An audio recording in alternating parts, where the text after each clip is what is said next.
Di sebuah sudut tenang di wilayah Thailand, terdapat kota kecil bernama Sukhavati. Kota ini terkenal sebagai tempat yang dipenuhi kedamaian dan ketenangan, dihuni oleh penduduk yang sangat taat pada ajaran Buddha.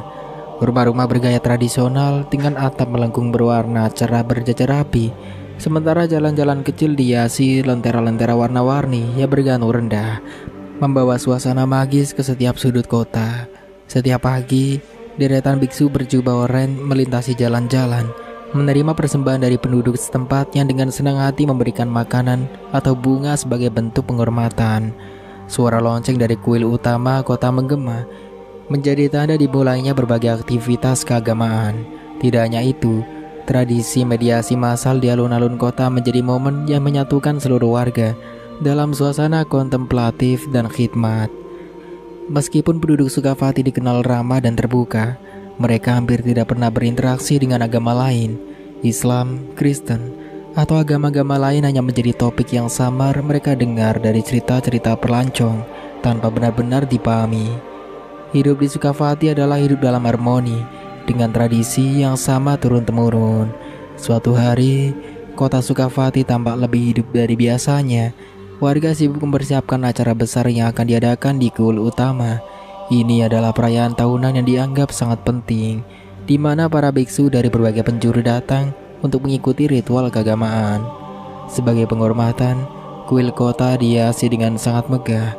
Patung Buddha raksasa di halaman utama diberi lapisan emas baru yang berkilauan tanpa diterpa cahaya matahari, sementara bunga teratai segar menghiasi tangga masuknya. Di antara para biksu yang hadir, Biksu Picit adalah sosok yang paling dinantikan kehadirannya. Sebagai pemimpin agama yang dihormati tidak hanya di Sukhavati, tetapi juga di wilayah sekitarnya. Ia dikenal memiliki bijaksanaan luar biasa dan keahlian dalam menyampaikan ajaran Buddha. Warga percaya di bawah bimbingannya, ritual kali ini akan membawa berkah besar bagi kota mereka. Hari itu, suasana kota dipenuhi antusiasme. Anak-anak membantu orang tua mereka menggantungkan hiasan lentera di sekitar kuil, sementara para wanita sibuk menyiapkan makanan khas untuk persembahan. Para pria bekerja sama untuk memastikan segala sesuatu siap sebelum acara dimulai. Bau harum dupa dan bunga melati menyebar ke seluruh penjuru kota, menciptakan suasana yang tidak hanya religius, tetapi juga hangat dan penuh persatuan. Malam sebelum acara, penduduk berkumpul di alun-alun kota untuk mendengarkan ceramah awal dari Biksu Picit. Suaranya yang lembut namun tegas bergema, membawa pesan kedamaian dan pengharapan. Di bawah langit malam yang penuh bintang, Sukhavati bersiap menyambut momen yang mereka yakini akan membawa harmoni yang lebih besar bagi kota kecil mereka. Pagi yang cerah menyelimuti kota Sukhavati, menandai dimulainya acara besar di kuil utama. Langit biru bersih, suara lonceng kuil bergema, dan aroma dupa memenuhi udara. Warga berkumpul dengan pakaian terbaik mereka, sementara para biksu berjubah oranye memulai ritual pembukaan di depan patung Buddha yang megah. Semua berlangsung dengan khidmat, seperti yang diharapkan. Namun di tengah momen suci itu, suasana mendadak berubah. Seseorang anak laki-laki kecil, kira-kira berusia 7 tahun, tiba-tiba berlari masuk ke tengah-tengah kerumunan. Tanpa diduga, ia menabrak salah satu hiasan lentera yang tergantung rendah, membuatnya jatuh dan pecah di lantai. Suara gaduh itu mengejutkan semua orang. Warga yang melihatnya langsung mencoba menghentikannya. "Tunggu, anak kecil, jangan lari!" teriak seorang pria tua yang berdiri di dekat tangga kuil. Tetapi anak itu terus berlari, melompati barisan persembahan, dan hampir menabrak salah satu biksu. Ia melawan dengan keras saat beberapa orang mencoba menangkapnya, berteriak dengan suara lantang yang memenuhi udara. Di tengah kekacauan itu, anak tersebut tiba-tiba berhenti di depan altar utama. Dengan nafas terengah-engah, ia menengadah ke arah patung Buddha besar di hadapannya. Suasana yang tadinya gaduh seketika hening ketika anak itu membuka mulutnya dan mulai melafalkan sesuatu. Suara yang keluar dari mulutnya yang jelas, lantang, dan penuh keyakinan. Meskipun tak seorang pun dari warga Sukhavati mengenali bahasa yang diucapkannya, tetapi ada sesuatu yang membuat semua orang terpana. Bahkan mereka yang semula hendak menangkap anak itu berhenti di tempat, terpaku oleh suasana yang aneh namun mendalam. Biksu Picit yang berdiri di depan altar tanpa terguncang. Ia mengenali bahwa apa yang diucapkan anak itu bukanlah sesuatu yang berasal dari ajaran Buddha. Namun ada kekuatan dalam kata-kata itu yang terasa menembus ke dalam hati. Picit melangkah maju dan menatap anak itu dengan mata yang dipenuhi kebingungan, sekaligus rasa ingin tahu. Kerumunan masih terdiam ketika biksu Picit mengangkat tangannya, memberi isyarat agar suasana tetap tenang. Dengan suara lembut tetapi tegas, ia berkata, "Bawa anak itu ke sini." Beberapa warga yang berdiri paling dekat dengan anak tersebut perlahan mendekat, membimbingnya dengan hati-hati ke hadapan Picit. Anak itu berlari dengan kepala tegak. Ekspresinya tenang meski pakaiannya terlihat berantakan akibat keributan tadi. Di bawah tatapan ratusan pasang mata, ia tampak tidak gentar sedikit pun. Picit memandang anak itu dengan mata penuh rasa ingin tahu dan sedikit kegelisahan. "Nak," katanya dengan suara pelan, "dari mana kau belajar melafalkan kata-kata tadi? Bagaimana mungkin seorang anak kecil sepertimu mengetahui hal seperti itu? Di kota ini, di mana semua orang memeluk ajaran Buddha?" Anak itu tidak segera menjawab. Ia memalingkan wajahnya ke arah patung Buddha besar di belakang Picit, seolah sedang merenungkan sesuatu. Setelah beberapa saat, ia berbalik menatap Picit dengan sorot mata tajam. "Aku tidak mempelajarinya dari siapapun," jawab anak itu akhirnya, dengan nada yang terdengar lebih dewasa dari usianya. "Tapi, aku ingin bertanya kepadamu, biksu Picit." Picit terkejut. Ia tidak menyangka anak kecil ini akan balik bertanya. "Apa yang ingin kau tanyakan, nak?" Anak itu menatapnya dengan tajam dan berkata, "Mengapa kau meneruskan agama yang dirimu sendiri tidak yakin? Mengapa kau ragu untuk memeluk Islam?" Kata-kata itu seolah petir yang menyambar di siang bolong. Kerumunan yang tadinya sudah mulai tenang kembali menjadi gaduh. Suara bisikan terdengar di mana-mana. Picit sendiri tampak terguncang. Wajahnya yang biasanya tenang kini berubah tegang. Kerumunan jemaat yang tadinya penuh dengan keheningan tiba-tiba berubah menjadi ribut. Suara teriakan dan bisikan memenuhi udara. "Jawab pertanyaannya, biksu Picit," seru seorang pria tua dari barisan depan. Beberapa biksu lainnya saling bertukar pandang, terlihat bingung dan gelisah. Beberapa bahkan mendekati Picit, mencoba menenangkannya. Tetapi wajah pemimpin mereka itu masih menyiratkan keterkejutan. Jemaat mulai kehilangan kesabaran dan suasana semakin tegang. "Wahai biksu Picit, kami butuh jawaban. Bagaimana mungkin seorang anak kecil yang menanyakan hal seperti itu? Apakah ini pertanda?"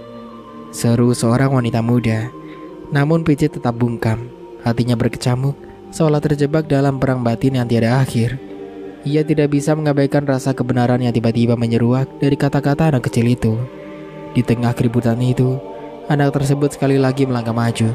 Ia berdiri di hadapan Picit dengan penuh keberanian dan berkata dengan lantang, "Wahai biksu Picit, kau adalah pemimpin yang dihormati di kota ini. Maka aku akan bertanya padamu, apakah kunci surga itu?" Pertanyaan sederhana itu langsung membuat semua orang terdiam. Suasana yang tadi penuh kegaduhan berubah menjadi sunyi senyap. Semua mata kini tertuju pada Picit, menunggu jawaban darinya. Picit menundukkan kepala, terdiam cukup lama. Ia mengingat kembali semua ajaran yang telah ia pelajari selama hidupnya. Tetapi tidak ada satupun yang memberinya jawaban yang pasti. Hatinya merasa hampa. Tiba-tiba air matanya mengalir membasahi pipinya. Dalam keheningan itu, Picit perlahan mengangkat kepalanya. Wajahnya penuh emosi. Dengan suara bergetar, ia berkata, "Asyhadu alla ilaha illallah wa asyhadu anna Muhammadar Rasulullah." Kerumunan terdiam, seolah waktu terhenti. Beberapa warga dan biksu tampak tercengang, tidak percaya dengan apa yang baru saja mereka saksikan. Seorang biksu yang lebih tua hampir terjatuh, memegangi bahunya dengan ekspresi kaget. Setelah Picit mengucapkan 2 kalimat syahadat, suasana berubah menjadi penuh kegelisahan. Sebagai jemaat, terutama mereka yang lebih tua, meninggalkan tempat dengan langkah yang tergesa-gesa. Wajah mereka menunjukkan kebingungan dan kemarahan. Beberapa di antaranya menggumamkan kata-kata tidak percaya. "Bagaimana mungkin seorang pemimpin seperti biksu Picit melakukan hal ini?" seru salah seorang jemaat sebelum meninggalkan kuil. Namun tidak semua pergi. Sebagian tetap tinggal, termasuk beberapa biksu yang selama ini dekat dengan Picit. Mereka mendekatinya dengan wajah penuh tanda tanya. "Wahai guru, Salah satu biksu muda memulai. "Mengapa Anda mengambil keputusan ini? Apa yang terjadi dalam hati Anda sehingga Anda meninggalkan ajaran yang telah kita jalani bersama selama ini?" Picit menarik napas dalam-dalam. Ia menatap mereka dengan tatapan yang tenang tetapi penuh beban. "Anak itu melafalkan ayat yang tidak pernah aku dengar sebelumnya. Ayat itu berasal dari kitab suci Islam, Al-Quran, dan inilah maknanya. Sesungguhnya kamu tidak akan dapat memberi petunjuk kepada orang yang kamu kasihi, tetapi Allah memberi petunjuk kepada siapa yang Dia kehendaki, dan Dia lebih mengetahui orang-orang yang mau menerima petunjuk." Quran Surat Al-Qasas ayat 56. Suara Picit bergetar ketika melanjutkan. "Ayat itu seolah berbicara langsung kepada hatiku. Selama ini aku telah memimpin kalian, tetapi aku sendiri menyimpan keraguan. Aku tidak pernah benar-benar yakin akan kebenaran ajaran yang kita jalani." Para biksu yang mendengarkan tanpa tertegun. Picit melanjutkan dengan suara yang lebih lembut. "Bertahun-tahun aku menjalani hidupku sebagai biksu, tetapi aku selalu merasa ada yang hilang. Ketika aku mulai membaca tentang Islam, aku menemukan jawaban atas pertanyaan-pertanyaan yang selama ini mengantuiku. Namun aku takut untuk mengakuinya. Hingga hari ini, ketika anak itu muncul dan mengingatkanku bahwa hidayah datang dari Allah, bukan dari manusia." Setelah mendengarkan penjelasan Picit tentang surat Al-Qasas ayat 56, suasana di tengah jemaat dan para biksu mulai berubah. Beberapa biksu yang sebelumnya sangat yakin dengan ajaran mereka tampak terpukul dan mulai mempertanyakan keyakinan yang telah mereka pegang seumur hidup. Seorang biksu muda bernama Jirat maju mendekati Picit. Dengan suara yang sedikit bergetar, ia bertanya, "Guru, apakah menurutmu jalan yang telah kita jalani ini benar-benar keliru? Aku tidak pernah berpikir untuk meragukan, tetapi hatiku merasa terombang-ambing sejak mendengar penjelasanmu." Picit menatap Jirat dengan penuh pengertian. "Aku tidak memintamu untuk mengikuti begitu saja. Aku hanya meminta kalian untuk bertanya pada hati kalian sendiri. Jika selama ini ada keraguan, jangan abaikan. Carilah kebenaran, walaupun itu membawa kita ke jalan yang berbeda." Beberapa biksu lain terlihat saling berpandangan. Mereka meminta waktu untuk merenung dan berdiskusi. Hari-hari berikutnya, mereka mulai mempelajari Islam secara diam-diam, membaca terjemahan Al-Quran, dan mendalami ajaran agama yang sebelumnya tidak pernah mereka kenal.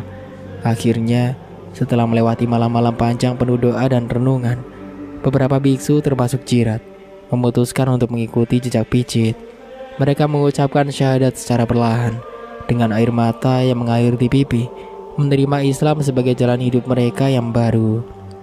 Kejadian di acara keagamaan besar itu menjadi titik balik bagi kota Sukhavati.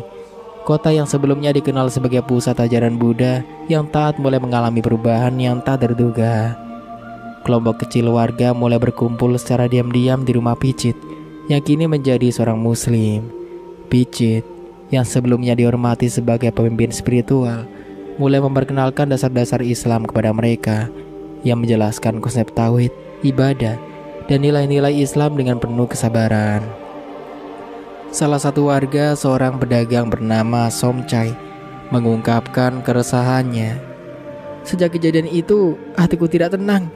Aku ingin tahu lebih banyak tentang Islam, tetapi aku takut kehilangan dukungan dari komunitas." Picit menenangkannya.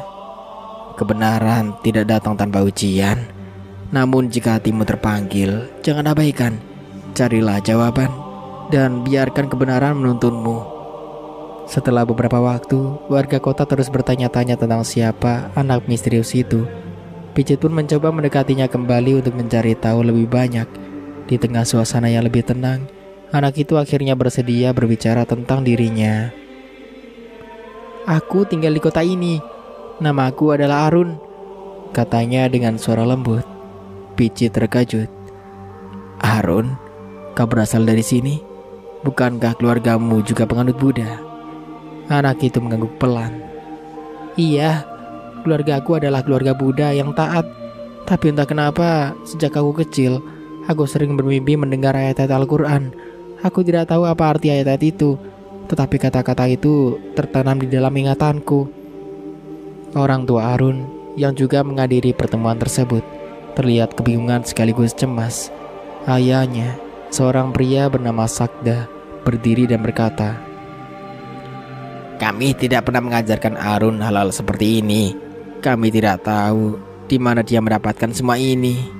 Ibunya, seorang wanita bernama Mali, menambahkan, "Kami selalu mendukungnya apapun yang dia lakukan. Tetapi ini di luar pemahaman kami." Picit menenangkan mereka. "Arun adalah tanda bagi kita semua. Apa yang terjadi padanya bukanlah kebetulan. Ini adalah cara Tuhan menunjukkan jalannya." Cerita tentang Arun dan kejadian luar biasa di kota Sukhavati dengan cepat menyebar ke seluruh Thailand. Video anak kecil melafalkan ayat-ayat Al-Quran dengan fasih meski berasal dari keluarga Buddha menjadi viral di media sosial. Tayangan itu menyita perhatian banyak orang, termasuk tokoh-tokoh agama Buddha dan masyarakat umum di berbagai penjuru negeri. Berbagai media meliput kisah tersebut. Stasiun televisi, surat kabar, hingga kanal YouTube membahas bagaimana seorang anak mampu menghafalkan ayat-ayat suci dari agama yang sama sekali tidak dikenalnya. Perdebatan publik pun muncul, dengan beberapa menganggapnya sebagai keajaiban, sementara yang lain mencoba mencari penjelasan logis. Fenomena ini memicu rasa penasaran masyarakat Thailand terhadap Islam, agama yang sebelumnya hanya dikenal sebagai minoritas di negara tersebut. Banyak orang mulai mencari tahu lebih banyak tentang ajaran Islam. Buku-buku tentang Al-Quran dan terjemahannya laris di toko-toko. Sementara masjid-masjid menerima lebih banyak kunjungan dari warga non-muslim yang ingin bertanya langsung. Di kota Sukhavati, Picit, mantan biksu yang kini menjadi seorang muslim, sibuk menerima tamu dari berbagai daerah. Dia berbagi kisah perjalanan spiritualnya, menjelaskan bagaimana Islam mengajarkan cinta kasih, keadilan, dan kebenaran yang universal. Di antara yang paling terpengaruh oleh peristiwa ini adalah komunitas biksu. Banyak yang merasa terusik oleh apa yang terjadi di Sukhavati, terutama setelah melihat mantan pemimpin mereka, Picit, bersyahadat. Seorang biksu senior bernama Achram Somchai yang dikenal sebagai cendekiawan Buddha memutuskan untuk mengunjungi Sukhavati secara langsung. Setelah berbincang panjang dengan Picit dan mendengar kisah Arun, dia merasa tergugah. Dalam sebuah wawancara dengan media, Achram Somchai mengatakan, "Kebenaran tidak mengenal agama atau tradisi. Jika apa yang saya temukan di sini adalah jalan yang benar, saya tidak akan menolak." Beberapa minggu kemudian, Achram Somchai dan beberapa biksu lainnya memeluk Islam, sebuah keputusan yang mengejutkan Thailand dan menarik perhatian dunia. Kejadian ini memicu gelombang konversi di Thailand. Ribuan orang dari berbagai latar belakang memeluk Islam setelah mendengarkan kisah Arun dan menjalani ajaran agama ini. Masjid-masjid di berbagai kota besar seperti Bangkok dan Chiang Mai menerima banyak mualaf baru. Organisasi Islam di Thailand bekerja sama untuk menyediakan bimbingan dan pendidikan bagi para mualaf. Umat Islam lokal yang sebelumnya menjadi minoritas dengan gembira menyambut para pendatang baru ini, memperkuat ukhuwah Islamiyah di seluruh negeri. Setelah mengucapkan syahadat dan memeluk Islam, Picit merasakan perubahan besar dalam hidupnya. Ia merasa damai dengan dirinya sendiri dan menemukan jawaban atas keraguan yang selama ini menghantui hatinya. Sebagai seorang mantan biksu yang pernah dihormati di kalangan agama Buddha, Picit merasa memiliki tanggung jawab besar untuk membagikan apa yang telah ia pelajari dan rasakan kepada orang lain. Dari kota Sukhavati, tempat ia memulai perjalanan spiritualnya, Picit mulai mengembangkan dakwah Islam di berbagai kota di Thailand, yang menggunakan pengalaman pribadinya untuk menjelaskan bagaimana Islam datang dengan kedamaian, kebijaksanaan, dan kasih sayang. Ia berbicara dengan penuh keyakinan tentang kebenaran yang ia temui dalam Al-Quran dan hadis, serta bagaimana ajaran Islam membawa transformasi positif dalam hidupnya.